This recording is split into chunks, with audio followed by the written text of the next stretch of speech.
السلام عليكم ورحمة الله تعالى وبركاته. أحباء المشاهدين، بعد المقطع اللي بعرضه عليكم الآن اللي هو تصريح اللاعب ناصر محمدول المنتخب اليمني، شاهد المقطع وبعدين نرجع نتكلم. بسم الله الرحمن الرحيم. نقدم اعتذارنا للشعب اليمني ولجمهورنا. كلنا ما كنا متوقعين هذا الشيء، بس لا نكذب على انفسنا، هذا واقعنا وهذا حالنا. خلينا نخرج عن نص الرياضه شويه. مسؤولينا، حكامنا، يعني العالم تعطف علينا. انتم متى تعطفوا علينا؟ متى تشوفوا وضعنا؟ يعني متى نرجع؟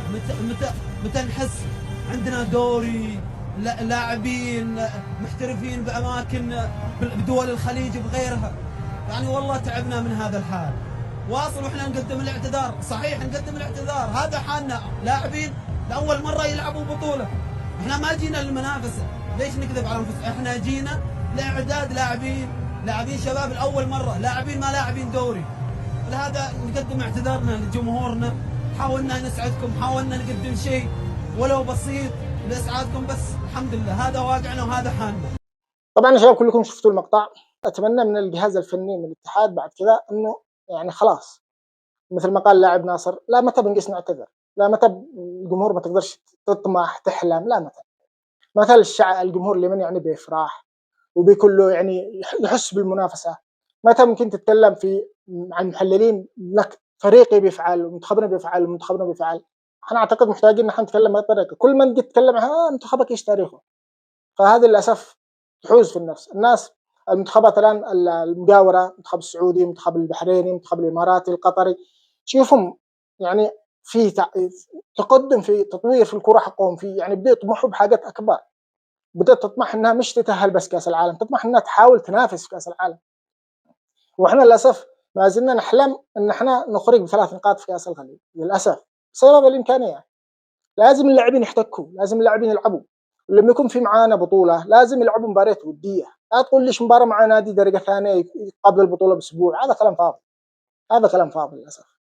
لازم يكون في مباريات مع منتخبات مشاركه في البطوله، واذا ما كانت منتخبات مشاركه في البطوله اقل شيء منتخبات مستواهم بنفس قوه المنتخبات المشاركه في البطوله. هذا الطبيعي.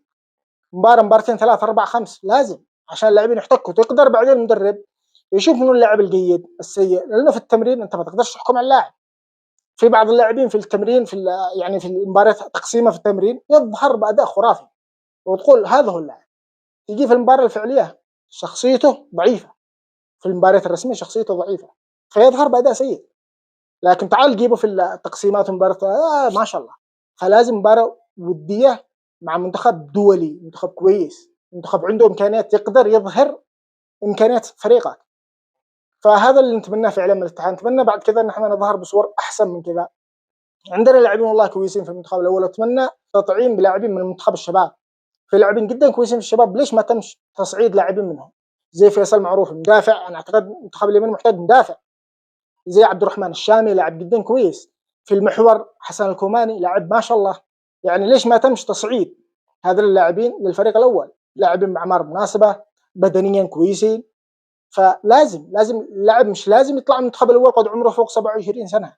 لا، احنا لازم نفحص في الفئات العمريه. الناشئ يقيس يلعب لما قد عمره 20 هو ناشئ، والشباب يلعب لما يخلص 25 شباب. المنتخبات الثانيه اعتقد لاعبين يلعبوا في المنتخب الاول عمره 16 سنه 17 سنه. ليش احنا بس نظل كذا؟ لازم النظريه هذه العقليه شويه تتغير، لازم نتطور اكثر، نتحسن اكثر. لا تعولش على اللاعبين اليمنيين المحترفين في الخليج او في مصر، او لا تعولش عليهم لانه مش هم اصلا يلعبوا اساسي. اكثرهم يلعب احتياط، ما هوش اساسي، يعني ما هوش متواجد بشكل اساسي مع النادي، فالاحتكاك عنده ضعيف.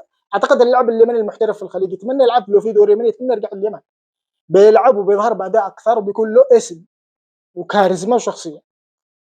فباذن الله بنشوف ان شاء الله في المستقبل منتخب يمني جميل جدا، الى جانب الدعم الكويس ان شاء الله. لفته حلوه من الاتحاد للاعبين، الدعم اكثر. كلنا باذن الله ندعمهم بالكلام الجميل وبالتحفيز وبالتشجيع. لاقي منتخبنا ان شاء الله يظهر بصور مشرفه لكل الفئات، وان شاء الله بنشهد منهم شيء جميل. بس اتمنى بعد كذا الناشئين ما يتمش تهميشهم، اتمنى يتم يعني الاهتمام بهم وبالناشئين جدد، مش بس فئه معينه. ولهنا ان شاء الله كنت هنا في هذه الحلقه اليوم. والسلام عليكم ورحمة الله تعالى وبركاته.